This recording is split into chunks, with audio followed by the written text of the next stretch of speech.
Here now with reaction, former Speaker of the House, Fox News contributor Newt Gingrich. All right, these polls are very reassuring. You're smiling. That's never a good sign. We got a lot of game left to play, but certainly in the last 3.5 weeks, things have changed. I would argue he's on message. He's only comparing his record, the failing record of Obama and Clinton, versus his vision for the country. And I think his outreach in Baton Rouge to the Mexican president, to this church in Detroit, has served him very well. Thoughts? Well, I think, first of all, if you're Trump, you have to feel pretty good at the tremendous comeback from the week after the Democratic convention, when the polls were terrible, people were writing him off, etc. You look at a place like Wisconsin, where they're now tied. That means that Ron Johnson's reelection campaign to the U.S. Senate has a big boost. You look at Ohio, where he's now ahead. That means that Rob Portman's reelection to the U.S. Senate has a big boost. You look at Iowa, where Chuck Grassley's going to get reelected. But this is all coming together in a positive way. But remember, you have 63 days. My prediction, I've been on this theme for a while, my prediction is that it will get better for Trump, it will get worse for Clinton, and to the degree that Trump stays focused on two things: sticking with the teleprompter, which he does as well as anybody I've ever seen, and he's making his points, and he's coming across very, very effectively. And second, continuing to do things that are bold. It was bold to go to Louisiana while Hillary Clinton stayed hidden in Long Island raising money. It was bold to take the Mexican president's invitation and then to look equally presidential in that press conference. I mean, anybody looking at that could say Donald Trump clearly can be president, while Hillary Clinton stayed hidden in Long Island raising money. It was bold to go to Detroit. And by the way, it was very bold to go to Youngstown, Ohio. The largest county fair in Ohio is in Youngstown. Youngstown is historically, Mahoning County is a very Democratic base originally. He had huge crowds. He and Mike Pence were there together. They had huge crowds in Youngstown. If Trump carries eastern Ohio, but the margins that are building, he's going to carry the state. And there's a wonderful cross-Trump, to use a phrase from Bridge, between Rob, who's really doing a great job, Rob Portman, from Cincinnati carrying the suburban areas, and Trump carrying the Ohio River Valley. If they mutually reinforce each other, Ohio could get to be a very good state. You know, it's amazing how immigration and the issue of refugees, it's always peace and prosperity that drive elections. It's big here. I showed on the air last week that Hillary Clinton has flip-flopped on driver's licenses for illegal immigrants, on building the wall she's flip-flopped, on sanctuary cities she's flip-flopped, on welfare and health care benefits. She's flipped and flailed all over this. Watch this. You were there. You're in this video in 1995. Listen to Bill Clinton talking about immigration. All Americans, not only in the states most heavily affected, but in every place in this country, are rightly disturbed by the large numbers of illegal aliens entering our country. The jobs they hold might otherwise be held by citizens or legal immigrants. The public service they use impose burdens on our taxpayers. That's why our administration has moved aggressively to secure our borders more, by hiring a record number of new border guards, by deporting twice as many criminal aliens as ever before. We are a nation of immigrants, but we are also a nation of laws. It is wrong and ultimately self-defeating for a nation of immigrants to permit the kind of abuse of our immigration laws we have seen in recent years, and we must do more to stop it. Kind of sounded a lot like Donald Trump, don't you think?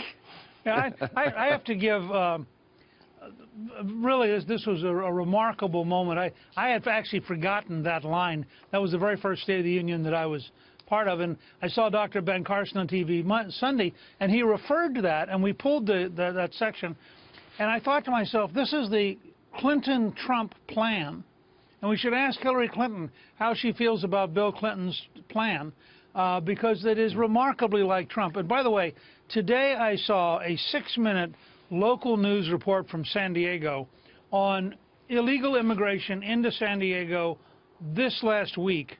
It is so startling, it's unbelievable.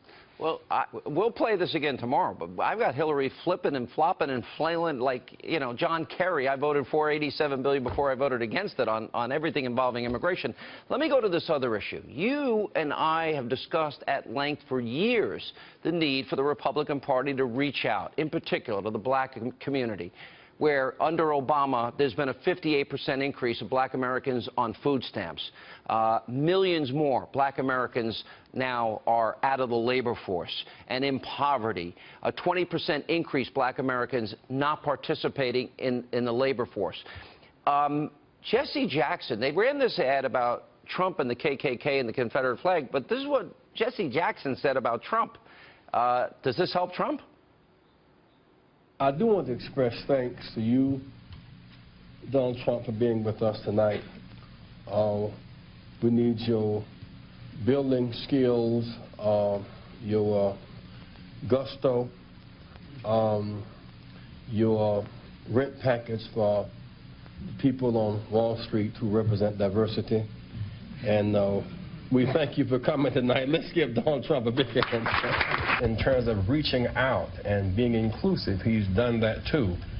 And created for many people a comfort zone. When I ran for the presidency in '84 and '88, he came to our business meeting here in New York because he has this sense of the curious and a will to risk to make things better. 1999. I've been to Trump Tower. I see the people and the diversity of people that work there. I think that kind of takes the sting out of that phony race-baiting ad that Hillary's campaign is using. I think the Trump campaign would be well served to take that clip, put it on every black radio station in the country, and say, who are you going to believe? You know, Jesse Jackson or Hillary Clinton?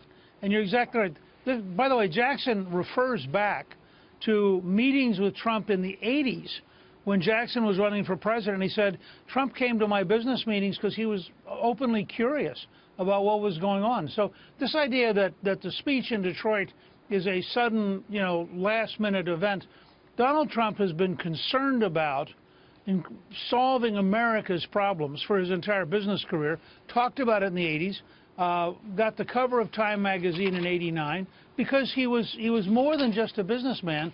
He's tried to figure out how to help the country, and well, let me ask this. Go ahead.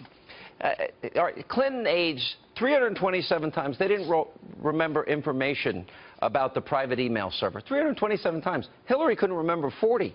One of the excuses she made is, well, I didn't know if I was briefed because, and we'll get into this later, because I had a concussion in 2012. Now, I want to say that in light of, here's the media on her plane, and these are the questions, the media, the real tough questions they've been asking her. Welcome to our big plane. It's so exciting. What do you think? I think it's pretty cool, don't you? You're supposed to say yes. Are you glad to have all of us? Amy wants the camera. I am so happy to have all of you with me. Have you missed us? I've been just waiting for this moment. How was your Labor Day weekend? It was good. It was really good. Yeah, we had a good time. The last moment of Happy Labor Day. I know, it's exactly right. Do you have a Labor Day message? Oh, I do. You'll hear it. I definitely do.